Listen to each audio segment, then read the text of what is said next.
Here's my US sold induction heater I did a review on about 4 years ago. It still works really well. I've not done nothing to it but use it, and my grandkids use it, and my son-in-laws use it, and we make all kinds of weird stuff with it, and I just haven't had an issue with it at all. From the first review, I had a lot of questions. How do you wire it? What power does it take? It takes 220, 50 amp, same as a stick welder circuit or a bigger wire machine. So if you can see it, the same as a range plug-in back here, 220, 50 amp, two hots and a ground.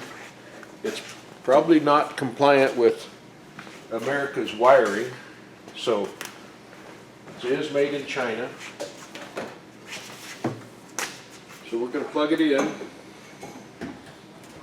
Okay, it's plugged in. It does have a little breaker on the back.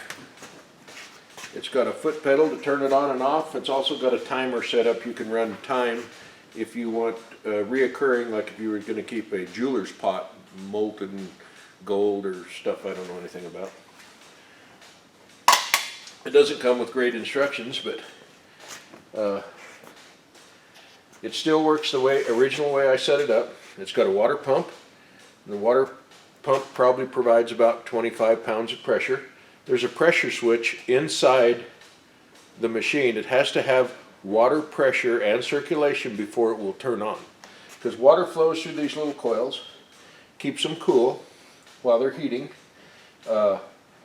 And that water picks up some heat, so after you run it for an hour, 2 hours, you'll start generating some temperature. So I had to put a fan on my radiator just to help dissipate that heat. And I put a little thermometer on the side of my radiator just to keep track. When it gets up to, I think, 90 or 95 degrees water, it will also shut down because it has to have that cooling. So I rigged up my water pump and a fan. They're both 110. I run an extension cord to them, and we're going to do some heating of metals just to show you it still works. But I wanted to take a second and kind of go over how it's plumbed and piped and wired.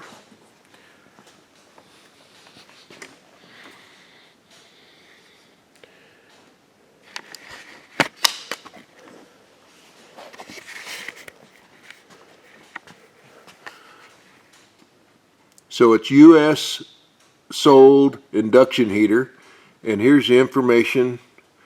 I did order some replacement parts when I first bought it, and they were a great help and got right to me, no problems. So for my wiring, if you can see that, it's two hots.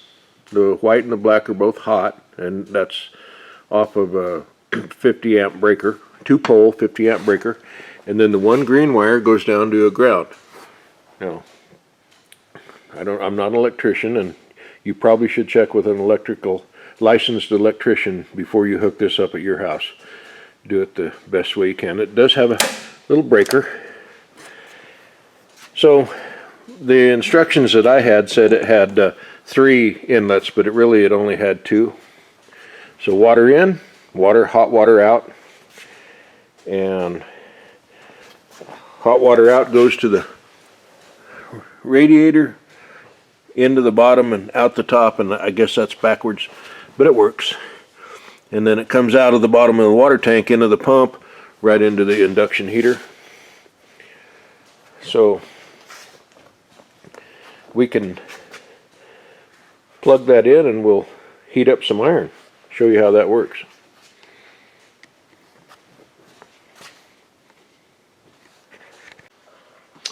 Okay, we're going to start it up. We're going to plug in our fan and our water pump. I didn't put a switch on. That starts that. Hear the water pump running. And we've already plugged the induction heater into the 50 amp circuit. We're going to turn it on. It comes on, everything reads 0.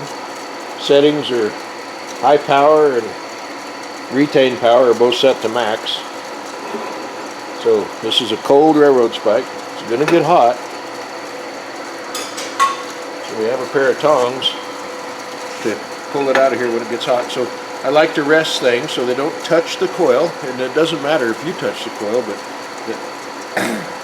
wherever you touch the coil, you wear off the coating. Eventually you'll wear a hole in this copper tubing, but again, you can just heat this up, pull it apart, make a new loop, put new coating on it,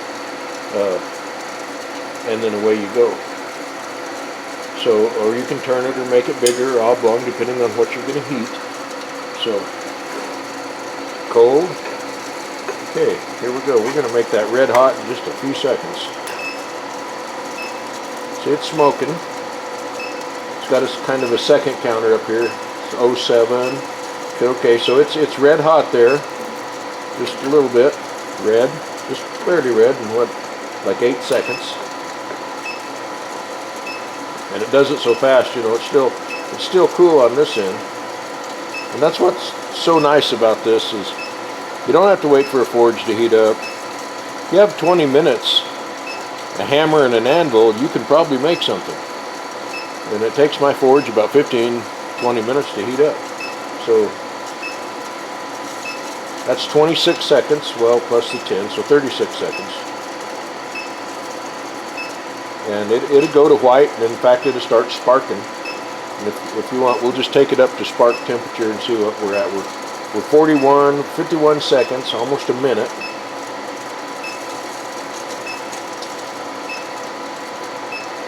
Well, there'd be about a minute, 60 seconds from cold. And I can probably still, it's starting to get warm here. But that's how fast it heats. I can still touch that. I ain't going to be able to touch it very long.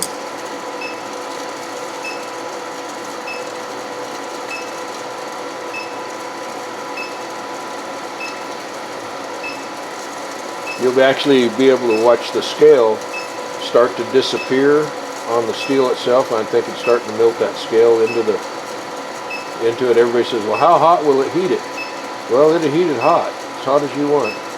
But we're about 900 seconds on a 3/4 inch railroad spike that was cold. And when I say cold, it was about 55 degrees in here this morning. Okay, it's going to start sparking here. Okay, it's just starting to spark, which means it's melting the metal. You know, it says it's putting out 806. I don't know what that is.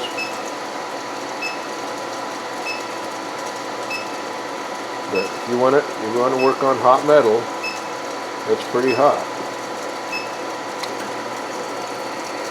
Pretty hot. In fact, you can see the deformation of the steel where it's melted. So, again, great product for a blacksmith. You know, what could be better than that?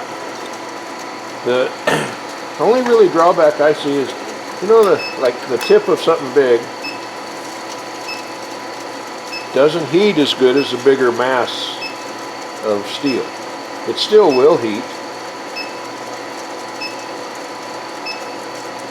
And I'll show you exactly what I mean.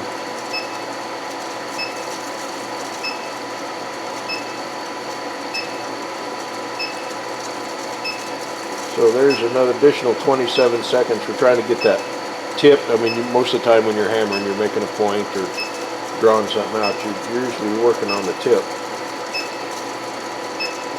I'd like to see it almost hot enough to spark. That's hot enough to forge. I mean, you're gonna. I just want to see it go higher because everybody's gonna ask, well, how hot will it get?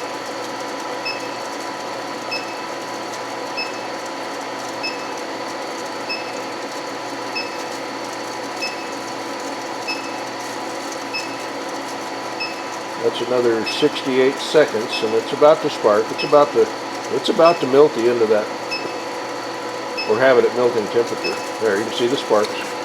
There. Okay, what could you ask for better than that?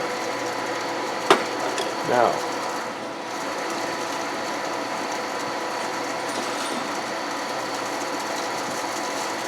oh, sometimes if you work, this is 1/4 inch round. this is probably hard. This is harder to heat than that, I think. But I mean, it's going to get hot real quick. I mean, it's red hot in 4 seconds from cold.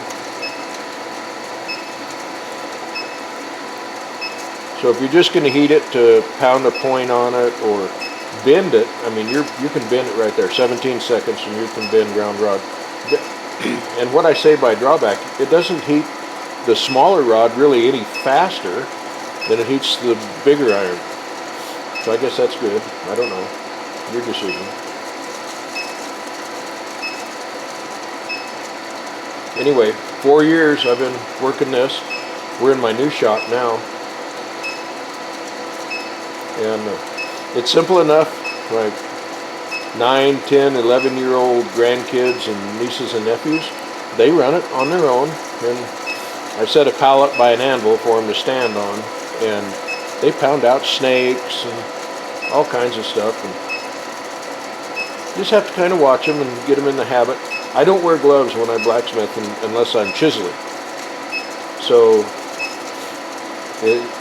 they have to learn not to touch the hot steel, but it's a lesson they learn quick.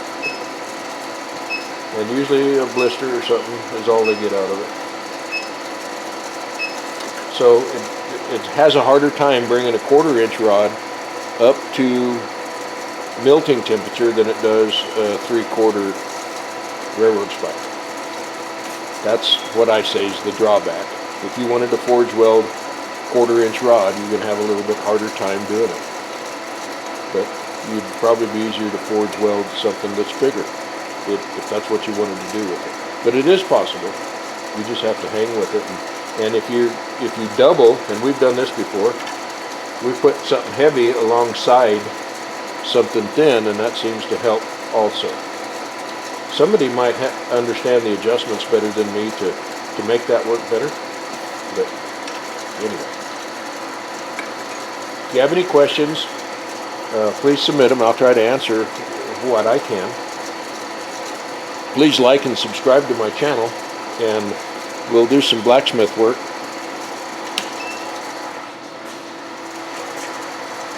And I'll show you a few things that I've made with the induction heater. Sorry. Just a mule coat hook, that goes up on the wall. Oh, that's pretty good. And he's got some facial features and some eyeballs and some teeth, and one ear's crooked. And some dragon bottle openers. I kind of like to make those. And they're easy to make in the induction heater because they heat so fast. I usually set a chair by the induction heater so while I'm heating I can sit down because my feet get tired. Anyway, it's fun to make. I've been making some skulls lately. I think this was the first one I made. It looks a little wonky, but it was fun. I made some more. And here's a railroad spike stake turner.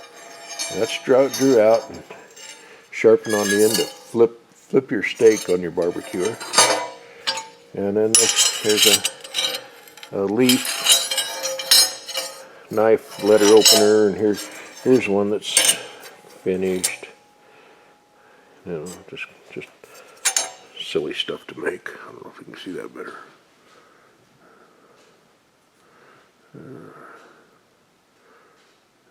Not everything turns out perfect, but that's okay too. So I built the rack that holds it, and it's got an adjustable table so you can move it up and down and line it up for what you need. It comes on rollers, just made out of 1-inch square tubing.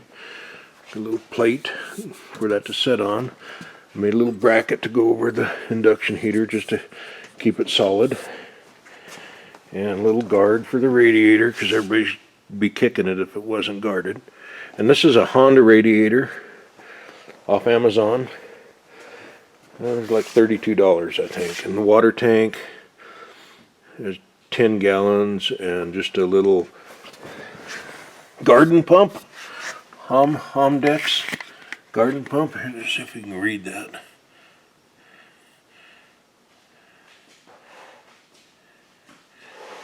maximum head 42 meters. So that's roughly 20 pounds or 18 pounds. So anyway, it's all done myself. And there's the little foot pedal for the on switch. I usually fold it up and put it up here on top. Keep it out of the way. And it's on rollers, so I can roll it around. It's fairly heavy altogether, but it could be made a little bit more compacted. The radiator could have been mounted higher and the frame shortened by maybe 6 or 8 inches. That would have helped some.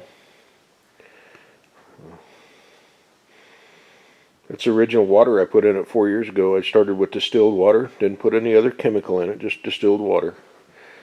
And it's not out in the sun, so it's not turned green or anything like that. It probably runs enough, it gets hot enough when it runs through there, it might kill any organisms that would be alive in the water, maybe. I don't know. Just clean water. Okay. Well, if you buy one, I hope it works as good for you as it did for me. And if you watch some of Black Bear Forge's videos, he's got one and he uses it exact same model. There's other ones out there, but I would really prefer this one, I think. Just to recap on the US sold induction heater, let's talk about efficiency. I've never seen my electric bill change more than $10 a month. If you didn't want to buy the water tank and the water pump, you can run a hose from a spigot, put a hose fitting on the end of the US sold induction with water in, another hose out to your lawn, water your lawn while you're running it. That's just the way I did it because I have to haul my own water out here. And I didn't want to waste water, so I recirculate it. That was kind of how I wanted to do it. If you're going to buy one, make sure you have a 50 amp 220. Typically range in a kitchen, electric range will have a 50 amp 220. So maybe before you buy one, check with a licensed electrician. Make sure you have the power set up to run it. Because it wouldn't be no fun to spend all that money on it and get it home and not be able to run it. I know some of my neighbors have a shop and somebody put a 110 box out in their shop. They didn't have 220. They only had 110 volt at their shop, and gosh, that would be horrible. You need 220 if you're going to have a welding shop. 220 for wire feed welding machines, stick welding machines, and you can plug an oven in it and cook Thanksgiving dinner. So we have an oven sitting right over there, just for that. Anyway, enough of that. If you have any questions, let me know. I'll try to answer them if I can. Be safe. Enjoy your Thanksgiving. And I want to show you where my dog is.